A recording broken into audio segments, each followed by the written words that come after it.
هاي عميت تبوف jalqaba shakalaa fi fuula isiiti isteeppii qaamasii isteeppii qaamasii taak lam sadaffaan akhlaaqa siiti akhlaaqa hoggaan siinjuu osoo ittiin dhufin intala dhalaa takka akkami amala sii bartee jaalalatti makattaa jette gaafiteeti gaafii tana qubsaan isii deebise akkamiyyoo jetti bulteeyoon siinjii ati na keessumachiftee gannan teessisin mana keessi godhuun hin ta'a yoo isin bareedduu ta'in jirta jee nagee gaafadhe eegan nagee gaafadhe booda amala gaarii toltee na simattee taa'e bootaa siif qabnaa itti booda gadiin ta'a yoo amala dhabeettii taatee nama lollu taate irraa maqee kutte yoo gaarii taatee amallisii kan gaarii ta'u isteeppii qaama siitii fi fuula shakalaa fuula siitii hojii kan nama simatu taate jaalalti eegas booda itti makatta kalaas nama akhlaaqa gaarii qabuutu jaalala sanu sifan akhlaaqa gaarii yoo hin qabaanne jaalala eenyu sifan namni sifan hin jiru saniifuu intala dhalaa takka hoggaa si dhufte hoggaa dura gartu isteeppii qaamasii shakalaa fuula sii ilaalteeti akhlaaqa isiidhaa itti gorte jechuudha akhlaaqnis akhlaaqa nama simatu beeku sadaffaarra deebiteetu illee fireendii qabdii hi gaafatte fireendii yoo hin qabaanne hin qabu sin jetti deebitee isin si gaafatte hin qabu jettaan deebitee maalummaa isiidhaa iddoo dhaloota si oromiyaarraa bakka akka taate gartee gaafattee waliin makattan eessa jirta biyyi tamitti argamte jireenyi kee akkami walitti laaqattee eegas booda gara jaalalaatti jirta saniifuu ati mee waa'ee jaalalaa tana maal ilaalta jaalala jechuun maali jaalala jechuun nama tokko wal bartee kan wal jaalatu tokko wajjin jireenya kee dabarsuu barbaadu haati filannoon kee wajjin jireenya kee dabarsuu dhaaf si mijjatu si fakkaatu santu jaalalaa waan akkasii qaama dhalaarraa hoo maal jaalatta qaama dhalaarraa bakka tan jaalatta qaama dhalaa guuturraa hidhi jaalatta ati hidhi jaalattaa jechuudha ati hidhi jaalattaa jechuudha hidhiin jaaladha qaama dhalaa guuturraa okay haaya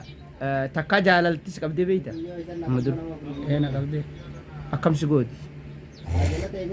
halkan walakkaa faa eega namni rafee mana baxxaanaa eegaan uffadde faara fuudhaaf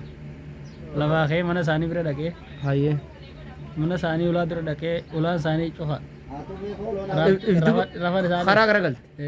rafan isaanis akkasa kophaa gaddee beekaa gaaf tokkoonis jaalalte kuma kee kana na qabdeetiin halkan sa'a 8 bakka biraatti jiippaas kaafadhee deeme jechuudha jiippaas jimaa ajaa'ibaa kana kiiloo guurradhee osoon deemu kana hoggaan warri intalaa san dhaqu warri intalaa cufaadha hin deemne nammas jawwaala siniin qaba bilbila fuudhetumaan haala hojii ittidhee jawwaala akkami nagaa jirta fayyaadha irra deddeebisee kaase ni kaafte meewlaan irraa banii keessumaa fudheetiin dhufaan jire keessumaa fudhadhee hin dhufe akkasitti ulaan irraa har'a godhan hin deebine jechuudha akka keetitti jaalala san gartee capheetumaan achitti lubbuu tiyyaas wareegee yoo dhabin moo achittiin keessa kaadhee qama jeetiin dhaqe duraan moo saasadde wanumaan dhaqee maaleen nama dhabuus hulmu duraan ni jirti moonni Itoophiyaadha marxoo tiyya lafa kaadhee firra haadhee si jeetiin dhaqe malee if duuba deebuuf abdii hin murre narraa bantee kaatee gaamma ijoollee gara tokko maysan ni beeytaame aadaa ta'e duratti sun ijoollee gara tokko nurraa maysanii bakka isin ta'esan bakka nuti ta'e halloo wayinu afan seelana yaanin qabiyyetti seelana nuuf kaane maqaddaa nuuf fidanii afaan kaanneeti itti oollee galgala halkan saajayaan ambar mudannoo kana tana fa'a qabne jechuudha ambar jimaa fudhadheen dhayne bar osumaan gartee ciisee sirba jaga dhageeffadhu akkuma lafaa dhaqaabte bar bu'aasit dhaga'aman akkuma dhaqee deebinaa jettu dhoggaan dhaqu rafan isaanis qulluma deebi rafan akkasumatti hin gaddee beemas way carraa jaalalaa gaaf tokko ani seenaa jaalalaa keessatti mudannoo hedduun qaban miciyyoon qeeteenya hoota itti tuma shaqqana gooti galgalu manni isaanii hoggaan laalu miskiina warri beekadu miskiinummaa sanarra nama fida manni isaanii kun citaa mana citaa kana hidha inni amma galgalu hootuun tarbiyaa nagoonaan ni dhayna boofiraanu ponoonni tokko tokko akkamii ilmoo miskiina bira deebi'an jaalaltii ilmoo miskiinaatiif ana bakka laallatti hin laallatti amma hin dhaqe waggaa dhaynu mucaa manna kun guutuun tukaana beeka seenaa beeka seenaa jaalalaa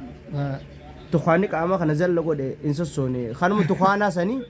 keessumu tukaanaa sannumaa buskutoon godhaniiti gartee zeetan xabbasanii gingilee ajaa'ibaa tana maal gingilee ajaa'ibaa tana rabbaasanii nuuf fidan tukaana waaqarraa olii tukaanni kutti afaan kaannee jira tukaanni kanurra yaa tukaana numaa nusa tokko anuma achi fuudhee bakka biraa baasee dhufee seenaa akkanaa tan hunda nu mudate jaalalarraa beeka jaalalaa nu mudate silaa jaalala isii qabaachuu baanne tukaana baadhannee rakkoo meeqa baadhannee ta'e sanuu owwaa bara asuma qibaaban bira godhanii bara owwaa fi aareen dhukkeen irraa kaase monobs isa waa dhaqadu bootaan jaalalaa hundi akkana nama godhaa jechuudha annis gaaf tokko jaalalti na qabdee diippaasii guddaa akkoo walitti hidhannee mucaa isaa fayyaa tokko qabaa walitti hidhanneeti mana hakimaa tokko gabbulla yaani bakka itti qamaan hoggaa yaani mana yaala tokko mana hakimaa bira mana hakimoorii halkan guutuu diippaas kanatti bannee halkan guutuu diippaas kanatti banneeti akkasuma biraa rafe halkan guutuu hirriba dhorgee ganda guutuu hirriba dhorgee sirbiin hangaafa waliin dhaabee dhageeffadhu beeytaa faraan kana faraan baddeessaa faraani fi munir kana waan sidii bu'an faraan maa hin taa muniris sagaleen isaanii wal fakkaatti jira isaan kana bakka jira ganda isaa waliif funaaneetiin kashaafaa kanaan namarraa ergadhee dhageeffachaa oolte nimoorii keessatti akkas dhageeffachaa ture wayi takkaa qabbanti edii tana si dhoofte osoo halkan dhala barbaaddu isa qabbantii cirteen na fitte embo galatooma waan nu dhageeffattaniif hedduu galatooma galatooma saabskiraayib laayik sheer godhaadhaan nu gargaara jechuudha